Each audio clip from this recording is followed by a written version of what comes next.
नमस्कार विद्यार्थी मित्रांनो, तुमचं असलेलं स्वागत आहे पुनश्च स्पेक्ट्रम अकॅडमीमध्ये। विद्यार्थी मित्रांनो, आपण मागच्या सेशन्स पर्यंत जानेवारी महिना पूर्ण कंप्लीट केलाय। आता पुढचा महिना आहे तो म्हणजे काय, फेब्रुवारी।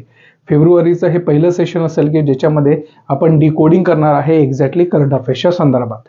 मग ज्यावेळेस आपण पहिलं सेशन म्हणतो तर त्याच्यामध्ये आपल्याला महत्त्वाच्या असलेल्या गोष्टीवरती इथं फोकस करायचा आहे। तो म्हणजे काय, तर केरळमध्ये संविधान साक्षरता मोहीम। आपल्या भारताचं संविधान आणि संविधानाच्या माध्यमातून चालणारी ही प्रशासन व्यवस्था, ह्या प्रशासन व्यवस्थेच्या माध्यमातून जर सामान्य जनतेचं कल्याण होत असेल तर हे याच्यासारखं संविधान ह्या जगामध्ये नाहीये। अशा प्रकारची असलेली डिबेट किंवा अशा प्रकारचा संदर्भ आपल्या कॉन्स्टिट्यूशन असेंब्ली डिबेट्समध्ये चालू होता। म्हणजे एका प्रकारचं असलेलं हे काय आहे, हत्यार आहे। परंतु हत्यार कोणतं आहे, तर हे सामाजिक स्वरूपाच्या बदलाचं असलेलं हत्यार म्हटलं जातं, ज्याच्या माध्यमातून समाजामध्ये होणारे परिवर्तन, समाजाच्या असलेल्या अपेक्षा, समाजाच्या मध्ये असलेले उपेक्षित वर्ग यांच्या असलेल्या कल्याणासाठी बनलेला हा संविधान। मग या संविधानाचं असलेलं मूर्त स्वरूप हे संपूर्ण भारताने स्वीकारलेलं आहे तर 1950 ला। परंतु याची साक्षरतेची जेव्हा आपण गणना करतो तर त्यावेळेस आपल्याला शोकांतिकापणे सांगावं लागतं की आपल्या भारत देशामध्ये साक्षरतेबद्दल असलेली अवेअरनेस म्हणजे पर्टिक्युलर संविधानाच्या बाबतीत ती फार कमी आहे। मग अशा प्रकारच्या असलेल्या ह्या संविधानाबद्दल असलेली साक्षरता निर्माण करण्यासाठी केरळ गव्हर्नमेंटनी अशा स्वरूपातली असलेली ही साक्षरता मोहीम राबवलेली आपल्याला दिसून येते।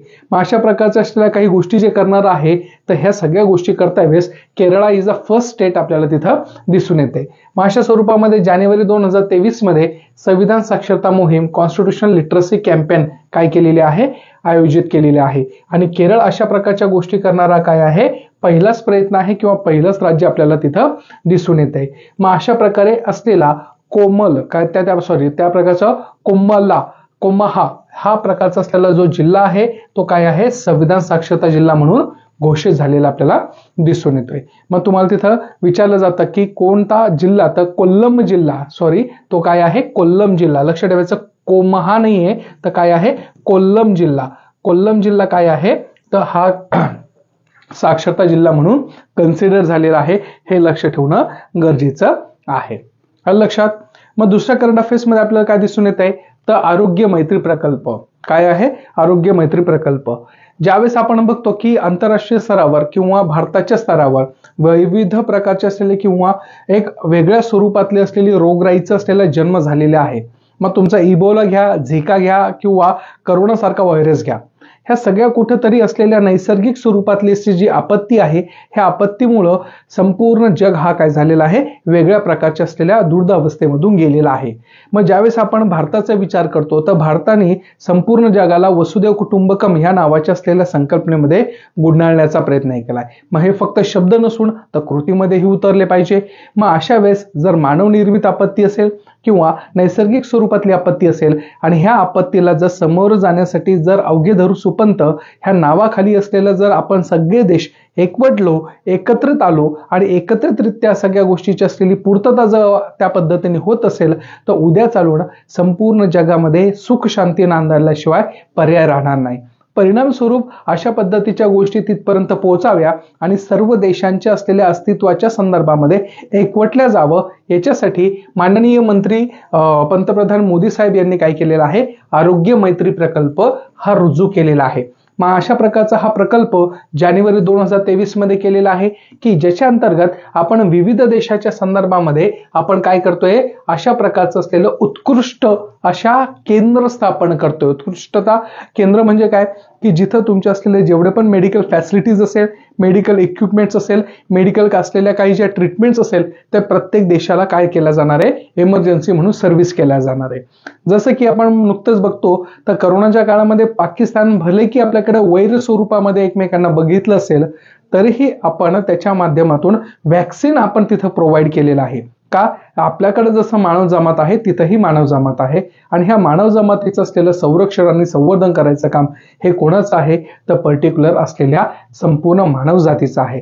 म्हणून की काय, अशा स्वरूपाच्या माध्यमातून ज्यावेळेस आपण बघतो तर त्यावेळेस आपल्याला लक्षात येतंय की मोदी साहेबांनी सांगितलेलं की ह्या आरोग्य मैत्रीचा वापर करून प्रत्येक देशाच्या सोबतीने काय काय गोष्टी असणार आहे आणि त्याची रिक्वायरमेंट काय असेल त्या सगळ्या गोष्टीची पूर्तता तिथं केल्या जाणार आहे। मग अशा पद्धतीने आरोग्य मैत्री प्रकल्प म्हणजे एका प्रकारचं असलेलं काय आहे, तुमच्या देशांना एकमेकांना काय करणे, मेडिकल सहाय्यता प्रोव्हाइड करणे हा त्याचा काय असणार आहे, उद्देश असणार आहे. आलं लक्षात? चलो पुढचं आहे भारत आणि बांगलादेश मैत्री पाईपलाईन. ज्यावेळेस आपण आंतरराष्ट्रीय संबंधांचा विचार करतो तर आंतरराष्ट्रीय संबंधामध्ये आपल्याला गोष्ट जाणून येते की प्रत्येक देश हा आपल्या आजूभोवतीला जो आहे तर त्याच्या असलेल्या संबंधाच्या माध्यमातून आपल्याकडे जी सुख शांती आहे ही मेंटेन राहते. जर आपण पाकिस्तानचा विचार करायला गेलो तर पाकिस्तानच्या सोबत तब्बल आपले 3 ते 4 युद्ध झाले, परंतु ह्या युद्धातून असलेली त्याची परिणिती किंवा त्याचा असलेला आउटकम हा 0 होता. मग आपण त्या पद्धतीने जर सर्व देशांसोबत चांगलं वागलं तर कुठेतरी प्रत्येक देशासोबत असलेला संबंध हा चिरकाल टिकतो आणि त्यामुळे प्रगतीच्या पथावर आपल्याला ज्या काही गोष्टी करायच्या आहे तर त्या सोबत घडून येत असतात. त्या पद्धतीच्या माध्यमातून बांगलादेश स्वतंत्र झाल्यापासून आज आपण विविध टप्प्यावर त्यांच्यासोबत संबंध प्रस्थापित करतोय आणि नुकतंच अशा पद्धतीची असलेली आपण पाईपलाईन पण केलेली आहे, तर त्याला नाव दिलेलं आहे भारत बांगलादेश मैत्री पाईपलाईन. आता ही पाईपलाईन कशाची आहे, पाण्याची आहे का डिझेलची आहे का पेट्रोलची आहे, तर ज्यावेळेस आपण बघतो तर त्यावेळेस डिझेलचा पुरवठा बांगलादेशला प्रॉपरली व्हावा याच्यासाठी अशा प्रकारचं असलेलं काय केलेलं आहे, ही एक पाईपलाईन आपण इश्यू केलेली आहे. मग ज्यावेळेस आपण बघतो तर त्यावेळेस आपल्याला दिसून येते की पर्टिक्युलर असलेल्या संदर्भामध्ये जर तुम्ही इथून बघायला गेलं तर सिलिगुडी कॉरिडॉरला क्रॉस करत अशा प्रकारच्या असलेल्या संदर्भामध्ये ह्या रिफायनरी ऑइलच्या माध्यमातून तिथं बांगलादेशलाही तिथं गेलेलं दिसून येत आहे. अशा प्रकारची 2018 मध्ये आपण स्वाक्षरी देखील केलेली आहे आणि त्या प्रकारचा पश्चिम बंगालमधील सिलिगुडी पश्चिम बंगालमधील सिलिगुडी म्हणजे एका प्रकारचं याला चिकन नेक पण म्हटलं जातं, त्याला सिलिगुडी कॉरिडॉर पण म्हणतात आणि चिकन नेक पण म्हटलं जातं. मग चिकन नेक का, तर कारण की त्या संदर्भामध्ये हा छोटासा एरिया आपल्याला तिथं दिसून येतोय. मग अशा प्रकारे सिलिगुडी पासून तर बांगलादेशमधील दिनाजपूर शब्द काय आहे, दिनाजपूर इथं ह्या जिल्ह्यामध्ये पर्वतीला काय केलेलं आहे, जोडलेला आहे. मग एका प्रकारे आपण असं म्हणू शकतो का की भारताच्या असलेल्या अर्थव्यवस्थेला बांगलादेशचा सपोर्ट आणि बांगलादेशच्या असलेल्या अर्थव्यवस्थेला भारताचा सपोर्ट, ह्या दोघांनीही अशा पद्धतीने तिथं वाटाघाटी केलेल्या दिसून येत आहे. आलं लक्षात? मग अशा वेळेस लक्ष ठेवायचं भारत आणि बांगलादेश यांची मैत्री पाईपलाईन प्रकल्प आपल्याला तिथं दिसून येणार आहे. त्याच्यानंतर आता आहे पुढचं ते म्हणजे काय, अमेरिकेची वेलकम कॉप्स योजना. आता हा तुम्हाला क्वेश्चन डायरेक्टली विचारला जाऊ शकतं, कॉप्स योजना कोणाची आहे. मग कॉप्स योजनेच्या संदर्भामध्ये ज्यावेळेस बघता तर त्यावेळेस काय दिसतंय, अमेरिकेची वेलकम कॉप्स योजना आहे की ज्याच्या माध्यमातून अमेरिकेने निर्वासितांना अभय देण्यासाठी वेलकम कॉप्स योजना काय केली आहे, सुरू केलेली आहे. मग ज्यावेळेस आपण बघतो तर संपूर्ण जगामध्ये एक निर्वासितांचं असलेलं अस्तित्व हे एक वेगळ्या पद्धतीचं जगताय. मग जेव्हा भारताच्या असलेल्या देशासारखा संदर्भ घ्या किंवा जगामध्ये कुर्दिश लोकांचा असलेला संदर्भ घ्या तर सगळ्या ठिकाणी कुठेतरी निर्वासितांचा एक वेगळा प्रश्न निर्माण झाला आहे. आणि ह्या निर्वासितांचा प्रश्नाचा संदर्भ घेतो यावेळेस आपल्याला अमेरिकेमध्ये पण अशा निर्वासितांचे प्रश्न उद्भवत आहे. मेक्सिको असेल, कॅनडा असेल, अशा ह्या कंट्रीजमधून they are migrated towards the America आणि हे प्रॉपरली अमेरिकन लोक आहे आणि तिथं त्यांच्या संदर्भामध्ये जर on the basis of religion, on the basis of your particular काही गोष्टीसाठी जर पर्सिक्युटेड केल्या जात असेल तर ह्या लोकांना परत अमेरिकेमध्ये बोलवण्यासाठी अमेरिकेने ही काय केलेली आहे, योजना लॉन्च केलेली आहे. मूळ उद्देश हा आहे की संपूर्ण अमेरिकेमध्ये जेवढे पण अमेरिकेच्या बाहेर गेलेले लोक आहेत त्यांना सगळ्यांना काय करणे, रिकॉल करणे. मग अशा प्रकारच्या असलेल्या संदर्भामध्ये कॅनडामधील रिफ्युजी कॅम्प जो आहे तर त्याच्या याच्यामधून काय केलेलं आहे, ही इथं प्रेरणा घेतलेली दिसून येते. मग तुम्हाला क्वेश्चन काय विचारले जाऊ शकतो की कॉप्स योजना ही कोणाची आहे, तर अमेरिकेची आहे. हे लक्षात ठेवणं गरजेचं आहे. हा लक्षात चालायचं पुढं. चलो सगळ्यात महत्वाचं विविध प्रकारचे ऑपरेशन्स आहे. बघा आज आपण म्हणतो की भारत हा एका वेगळ्या प्रकारच्या असलेल्या इकॉनॉमिकल ऍक्टिव्हिटीजमध्ये बिझी आहे आणि ह्या सगळ्या गोष्टी जेव्हा करतो तर त्यावेळेस आपल्या भारतातले रहिवासी दुसऱ्या देशामध्ये राहतात, तिथून काही पैसे कमवतात आणि भारतांना पाठवतात किंवा भारताच्या असलेल्या त्यांच्या नातेवाईकांना पाठवतात. मग त्यांना डायस्पोरा म्हटलं जातं. मग अशा प्रकारच्या ह्या डायस्पोराच्या संदर्भामध्ये ज्यावेळेस आपण बघतो तर हे डायस्पोरा म्हणजे भारतातील व्यक्ती बाहेर जाणे, तिथं इकॉनॉमिकल ऍक्टिव्हिटीमध्ये पार्टिसिपेट करणे आणि परत आपल्यासाठी काहीतरी रिम्युनेशन पाठवणे, तर this called as a diaspora concept. मग आता अशा वेळेस भारताचे असलेले विविध लोक ह्या विविध देशांमध्ये स्थायिक झालेले आहेत. मग अशा स्वरूपातले असलेलं तिथं तुर्की आणि सिरिया ह्या देशांमध्येही काय आहे, तिथं आपले भारतीय लोक वसवलेले आहेत. परंतु प्रॉब्लेम इथं झालाय की तुर्की असो किंवा त्या प्रकारचा सिरिया असो, ह्या दोघांमध्ये कंटिन्युअसली काय आहे, कॉन्फ्लिक्ट चालू आहे. मग अशा पद्धतीच्या माध्यमातून फेब्रुवारी 2023 मध्ये यांचे असलेले हे भांडणं एक वेगळ्या प्रकारच्या लेवलवर गेले आणि तिथं अडकले कोण, तर भारतीय लोक अडकले. मग अशा संदर्भामध्ये पर्टिक्युलर त्या भांडणासोबतमध्ये ह्या सगळ्या गोष्टी होत असताना तिथं अजून नैसर्गिक आपत्तीचा असलेला संदर्भ येतो, तो म्हणजे काय, भूकंप. मग अशा वेळेस भूकंपाच्या साठी तिथं काय झालेलं आहे, ह्या सगळ्या गोष्टी तिथं दिसून येत आहे. मग हे जेव्हा भूकंप आले किंवा ह्या सगळ्या गोष्टी आल्या तर ऑटोमॅटिकली तिथलच्या लोकांना आपल्याला मदत करण्यासाठी आपण काय केलेलं आहे, ऑपरेशन दोस्त आपण केलेलं आहे. मग बघा, ज्यावेळेस आपण बघतो तर त्यावेळेस लक्षात येत आहे की नैसर्गिक आपत्ती असो किंवा त्या प्रकारचं असलेलं पर्टिक्युलर तुमची मानवनिर्मित आपत्ती असो, मग सिरिया आणि तुर्कीमध्ये दोन्ही गोष्टी सायमल्टेनियसली होत्या. एक तर भूकंप पण आला होता आणि त्या देशांमध्ये दोन देशांची रायव्हलरी पण तयार झालेली दिसते. मग अशा प्रकारचं असलेलं ऑपरेशन दोस्तच्या संदर्भामध्ये टर्कीमध्ये 30 खाटांची असलेली आपण काय केलेली आहे, सुविधा तिथं दिलेली आपल्याला दिसून येत आहे. त्यामुळे लक्ष ठेवायचं, तो ऑपरेशन दोस्त कशासाठी आहे, तर तुर्कीमध्ये सिरियामध्ये ज्या प्रकारच्या असलेल्या भूकंप आले होते त्यांना मदत करण्यासाठी आणि तिथं असलेल्या दोन देशांमधले रायव्हलरी कमी करण्यासाठी. आलं लक्षात. चलायचं पुढं. Global quality infrastructure index, GQII ज्याला आपण म्हणलं जातं. आता बघा, कोणत्याही देशाची असलेली अर्थव्यवस्था ही कशावर डिपेंड असते, तर त्या स्वरूपातल्या असलेल्या पर्टिक्युलर इन्फ्रास्ट्रक्चरवर. आज जर देशामध्ये इन्फ्रास्ट्रक्चर डेव्हलपमेंट चांगली असेल, इन्फ्रास्ट्रक्चरच्या असलेल्या बऱ्यापैकी बिल्टअप एरिया असेल, तर ऑटोमॅटिकली त्या देशाच्या असलेल्या साधन संपत्तीमध्ये सगळ्या गोष्टी इनपुट वाईज ही अपग्रेडेशन होत असतं. परिणाम स्वरूप ज्या देशामध्ये इन्फ्रास्ट्रक्चर नाहीये, ज्या देशामध्ये इन्फ्रास्ट्रक्चरची असलेली कमतरता आहे, तर अशा सगळ्या देशांमध्ये कुठेतरी काय होत असतं, प्रॉब्लेम्स क्रिएट होत असतात. मग अशा स्वरूपामध्ये ज्यावेळेस आपण बघतो तर ग्लोबल क्वालिटी इन्फ्रास्ट्रक्चर इंडेक्स हा शो काय करतो की कोणत्या देशामध्ये इन्फ्रास्ट्रक्चर बेस्ट आहे. जर आज तुम्हाला जर विचारलं मी की तुम्हाला कोणत्या देशामध्ये राहायला आवडतं, मग तुम्ही सांगतात सर अमेरिका किंवा त्या प्रकारचं सिंगापूर. का? कारण की तिथं रोड कन्स्ट्रक्शन चांगले आहे, मोठमोठ्या बिल्डिंग्स आहे, त्याची ॲक्सेसिबिलिटी आहे आणि ह्या सगळ्या गोष्टी चांगल्या असल्यामुळं इकॉनॉमिकल ॲक्टिव्हिटीजमध्ये पार्टिसिपेशन रेट हा काय आहे, जास्त आहे. परिणाम स्वरूप ज्या पद्धतीच्या माध्यमातून आपण बघतो तर अशा स्वरूपातल्या ह्या इन्फ्रास्ट्रक्चरच्या माध्यमातून काय, ग्लोबल इन्फ्रास्ट्रक्चरच्या माध्यमातून संपूर्णरित्या जगाचा अभ्यास केला गेल्यावर 184 देशांमध्ये अर्थव्यवस्थेसाठी पायाभूत सुविधांच्या असलेल्या गुणवत्तेवर काय केलेला आहे, हा रिपोर्ट तयार केलेला आहे. आणि ह्या रिपोर्टा अंतर्गत त्या प्रकारचा फेब्रुवारी 2023 मध्ये पब्लिश केला. सोबतच याच्या अंतर्गत क्वालिटी काउन्सिल ऑफ इंडिया ह्या संदर्भामध्ये भारताची असलेली ही जी राष्ट्रीय मान्यता असलेली जी प्रणाली आपण कॅल्क्युलेट करतो तर त्याच्यामध्ये ही कितवी आहे, तर 5व्या क्रमांकावर आहे. म्हणजे आपण असं म्हणायला हरकत नाहीये की भारताने बऱ्यापैकी कोपअप केलेलं आहे. भारताचं पहिलं इन्फ्रास्ट्रक्चर आणि आत्ताचं इन्फ्रास्ट्रक्चर याच्यामध्ये जमीन आसमानचा फरक आहे. कारण की आता त्या पद्धतीचं असलेलं काय आहे, इथं इम्प्रोव्हायझेशन झालेलं आहे.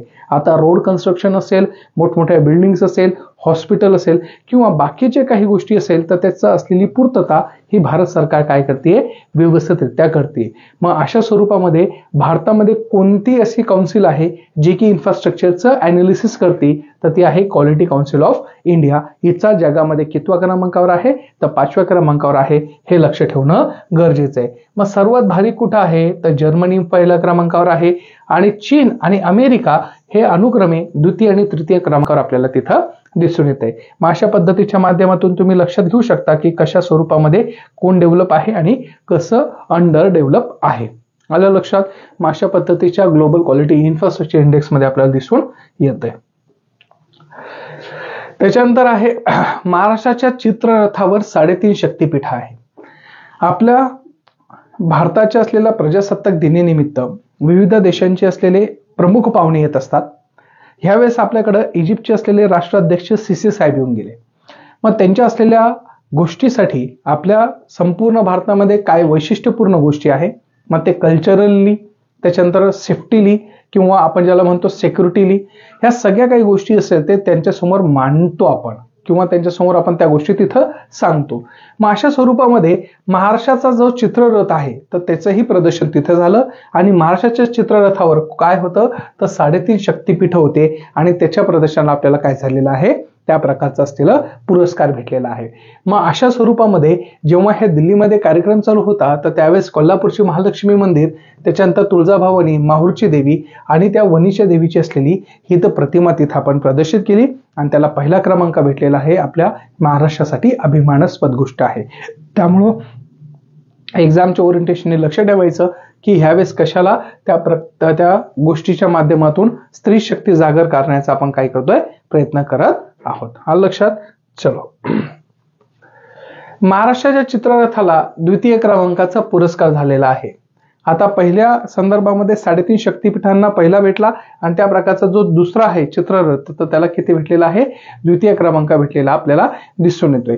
अशा संदर्भामध्ये ज्यावेळेस आपण बघतो तर त्या प्रकारचा असलेला द्वितीय क्रमांक आहे. मग द्वितीय क्रमांकाला सर्वोत्कृष्ट चित्र प्रकारचा चित्ररथ जो आहे तो चित्ररथाला इथं दुसरा क्रमांक भेटलाय. मग फर्स्ट कोणाला भेटलाय तर उत्तराखंडला भेटलाय आणि त्या प्रकारचा असलेला सेकंड कोणाला भेटलेला आहे तर त्या प्रकारचा असलेला महाराष्ट्राला आणि त्या प्रकारचा असलेल्या संदर्भामध्ये ज्यावेळेस आपण बघतो तर त्यावेळेस आपल्याला काय दिसून येतंय, तिसरा कोणाला आहे तर युपीला आहे. हे लक्षात ठेवणं गरजेचं आहे. हा लक्षात. अशा पद्धतीच्या माध्यमातून आपल्याला इथं दिसून येणार आहे. नेक्स्ट आहे जय जय महाराष्ट्र माझा, गरजा महाराष्ट्र माझा. ज्यावेळेस आपण हे गाणं ऐकतो हे लहानपणापासून आपण सगळ्या गोष्टी बघतोय, परंतु त्याचं आज महत्व आणि त्याचं असलेली जी एका प्रकारची पोझिशन लेवल आहे ती आता आपल्याला कुठेतरी रेकॉग्नायझेबल झाली. मग जय जय महाराष्ट्र माझा, गरजा महाराष्ट्र माझा ज्यावेळेस आपण बघतो तर त्यावेळेस आपल्याला काय लक्षात येतंय की ह्या गीताला महाराष्ट्र राज्याने कशाचा दर्जा दिला आहे, राज्यगीताचा दर्जा दिलेला आपल्याला दिसून येतोय.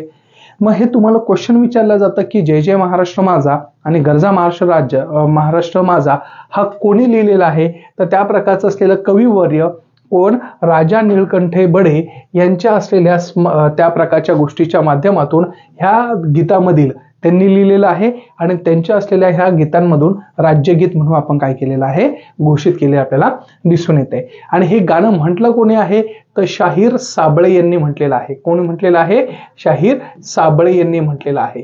मग लक्ष ठेवायचं, म्हटलं कोणी तर शाहीर साबळे आणि त्या प्रकारचं असलेलं लिहिलं कोणी तर राजा बढे यांनी लिहिलेलं आपल्याला दिसून येत. त्याच्यानंतर पुढचा आहे क्वेश्चन. पुढचा क्वेश्चन म्हणजे पुढचा असलेला संदर्भ तर काय आहे तर निरूपणकारक आप्पासाहेब धर्माधिकारी यांना महाराष्ट्र भूषण पुरस्कार काय झालेला आहे, जाहीर झालेला आपल्याला दिसून येतोय. मग अशा वेळेस आपल्याला लक्षात घेणं गरजेचं आहे की महाराष्ट्र भूषण हा पुरस्कार कोणाला जाहीर झालाय तर निरूपणकार आप्पासाहेब धर्माधिकारी यांना झालेला आहे. मग हे कोण आहे तर ज्येष्ठ समाजसेवक आहे. त्याच्यानंतर निरूपणकार आप्पासाहेब धर्माधिकारी यांना वर्ष 2022चा कधीचा 2022चा. आता हे का विचारतो, का सांगतो, कारण की मागच्या वर्षीचे क्वेश्चन ते विचारायला लागलेले आहे. मग 2022चा महाराष्ट्र भूषण काय झालेला आहे, पुरस्कार देण्यात आलेला आपल्याला दिसून येतोय. मग याच्या पहिले त्यांचे जे वडील होते तर यांच्या वडिलांना देखील 2008 मध्ये महाराष्ट्र शासनामार्फत आप्पासाहेब यांच्या वडिलांना काय झालेला आहे, हा पुरस्कार देण्यात आलेला आहे. म्हणजे आपण असं म्हणायला हरकत नाही की ही सेकंड पिढी आहे की ज्यांनी हा महाराष्ट्र शासनाचा असलेला महाराष्ट्र भूषण पुरस्कार हे कोणी घोषित केलेला आहे तर वर्ल्ड इकॉनॉमिक फोरमने घोषित केलेला आहे. आणि ह्या संदर्भामध्ये 4th इंडस्ट्रियल रिव्होल्यूशनच्या माध्यमातून तिथं कन्सिडर झालेला आहे.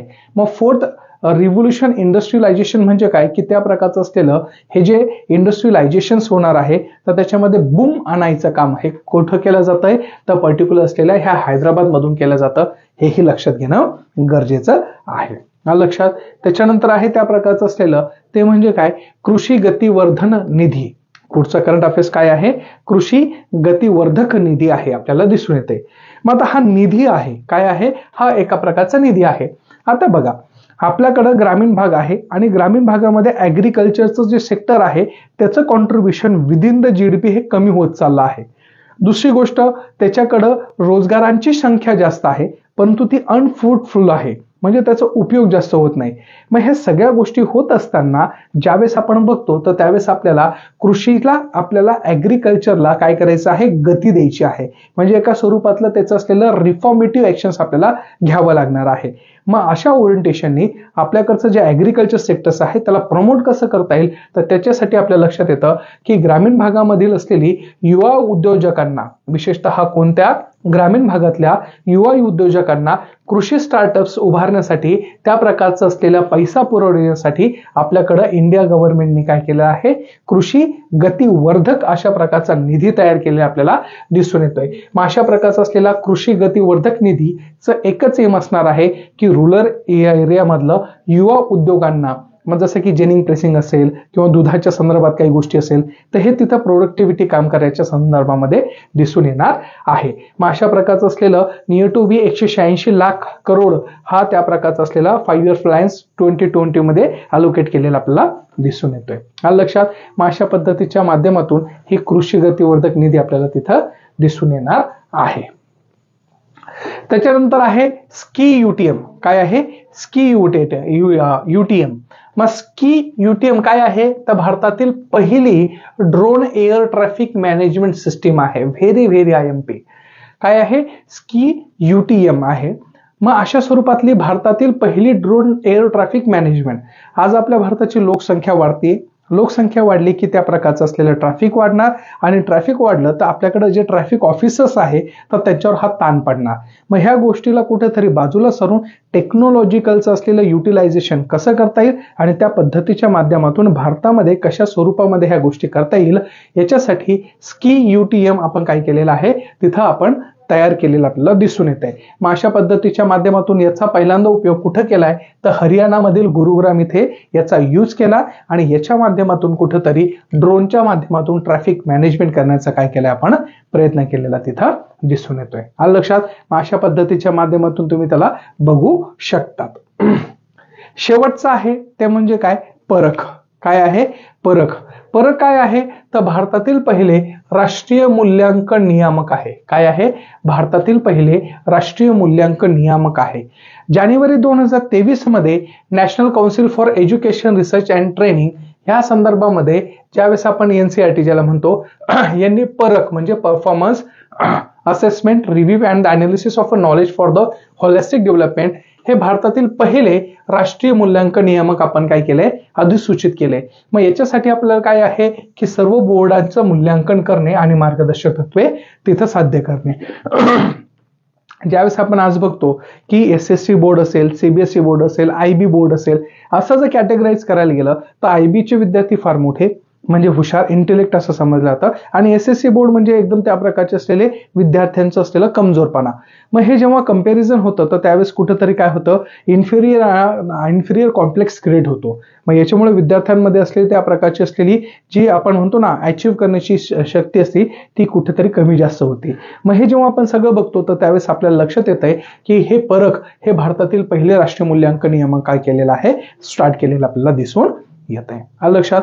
मग अशा प्रकारचं असलेलं फेब्रुवारी महिन्याचं असलेलं पहिलं सेशन आपण कंप्लीट केलेलं आहे. उद्या त्या प्रकारचं असलेलं आपण सेकंड सेशन कंप्लीट करू. थँक्यू.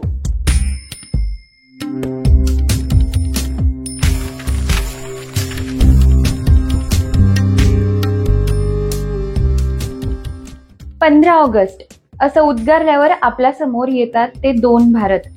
एक स्वतंत्र भारताने जन्म घेतला तो स्वातंत्र्य दिना दिवशीचा भारत आणि एक आजचा जागतिक महासत्ता होऊ घातलेला भारत. आजचा हा महासत्ता होऊ घातलेला भारत साकार होण्यासाठी भारताला 75 वर्षांचा प्रदीर्घ प्रवास करावा लागलाय. 15 ऑगस्ट 1947 चा भारत गरिबी, राजकीय अस्थिरता, प्रादेशिक अस्थिरता याशिवाय फाळणीच्या वेदनांनी विव्हळत होता. आजचा भारत मात्र माहिती तंत्रज्ञान, अंतराळशास्त्र आणि वैद्यकशास्त्रांमध्ये जगाचं नेतृत्व करताना आपल्याला दिसतोय. या 75 वर्षांच्या प्रवासात भारताला अनेक यशापयशाच्या पायऱ्या चढाव्या लागल्या, अनेक आव्हानांना सामोरं जावं लागलं. या आव्हानांच्या परिस्थितीला भारत कशा प्रकारे सामोरं गेला याचा उहापोह करण्यासाठी स्पेक्ट्रम अकॅडमी घेऊन येत आहे एक विशेष मालिका, इंडिया फाईल्स.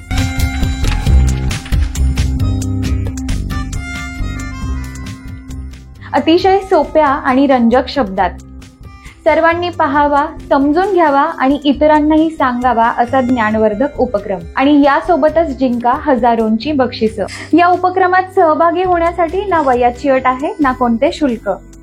तर लवकरच या स्क्रीनवर दिलेल्या नंबरवर अधिक माहितीसाठी संपर्क करा किंवा डिस्क्रिप्शन मध्ये दिलेल्या लिंकवर क्लिक करा.